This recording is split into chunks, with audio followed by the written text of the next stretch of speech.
مدینہ جانے کے بعد کسی صحابی کو اولاد ہی نہیں ہو رہی، کئی دن ہو گئے.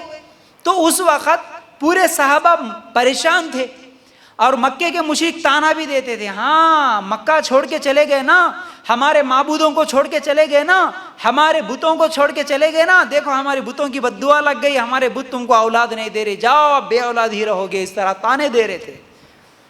آج بھی ہوتا ہے نا، اگر کوئی درگاہ پرست سدھر جائے، اگر کوئی شرک کرنے والا، نظر و نیاز کرنے والا اگر سدھر جائے، اب اس کے سدھرنے کے بعد، توبہ کرنے کے بعد اگر اس کے بچے بیمار ہو جائیں یا پھر اس کو اولاد نہیں ہوئی، ایسے حالات میں آج کے بھی مشرک یہی تانا دیتے، چھوڑ دیا نا تم نظر نیاز، سیکھے نا نئی نئی باتیں، جا رہے تھے نا اجتماع میں نئی نئی باتیں سننے کے لیے، کیا ہوا دیکھو اب تمہارے پریشان ہے نا، تمہارے گھر میں تکلیف ہے نا، تمہاری بچی کا رشتہ نہیں آ رہا نا، تمہارے بچے بیمار ہو رہے نا، دیکھو دیکھو یہ سب وہ بابا کی بد دعا ہے.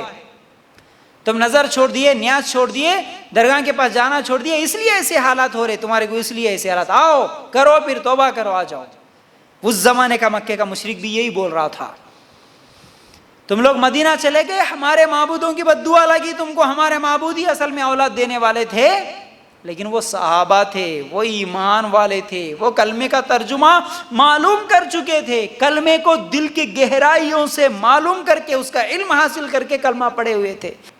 آج کی جو ہوتے نا لوگ، آج تھوڑے دن میں اگر اولاد نہیں ہوئی، تھوڑی سی پریشانی آ گئی تو فوراً آ کے، نہیں ہمارے رشتہ دار ہمارے کو ایسا تانا دے رہے، مول صاحب کیا کرنا، ہمارے انہوں ایسا بولتے ہیں، ہمارے انہوں ویسا بول رہے، پھر کیا کرنا، تھوڑے دن کے بعد اولاد نہیں ہوئی ہے تو پھر چلے جانا، درگاہ کے پاس بھی چلے جاتے. کئی لوگ بیماریاں پریشانیاں کیا ہے ختم نہیں ہو رہی بول کے مردوں کے سامنے بھی جھک لیتے. لیکن صحابہ ویسے نہیں تھے، کوئی بات نہیں، اولاد نہیں ہوئی ہے تو نہیں ہوئی، وہ تو اپنی جان دینے کے لیے تیار تھے، اپنے نوجوان بیٹوں کو قربان کرنے کے لیے تیار تھے. ان کو اولاد نہیں ہوئی ہے تو ان کو کس بات کی ٹینشن تھی، اللہ پر ایمان تھا، اللہ دینے والا ہے، یہ تمہارے بت دینے والے نہیں ہے.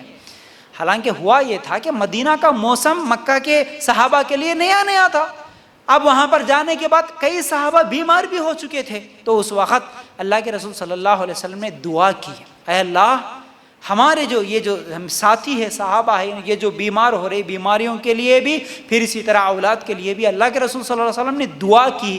تو دعا کرنے کے بعد سب سے پہلے جو مدینہ جانے کے بعد مدینہ میں کسی کو اولاد ہوئی تو وہ یہی زبیر بن عوام رضی اللہ تعالیٰ عنہ کو اولاد ہوئی. اور وہ جو بچہ پیدا ہوا ان کا نام تھا عبداللہ بن زبیر رضی اللہ.